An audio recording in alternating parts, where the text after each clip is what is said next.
Hello guys! Andito tayo ngayon sa ating shop. Ngayon po kami bilang isang busy po sila.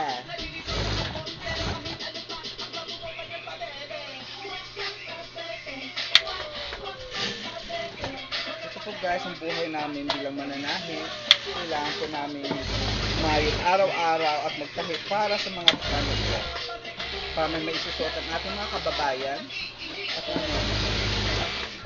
ito po sila, Lise, ayan po, si Raul, ayan po si Wing, si Laura, ang pinakamagandang babae sa balat ng lupa. Ang lupa lang ang mabalat. Ayan po sila guys, at saka very busy po sila. At isa po yung babae, ayan, busy po siya.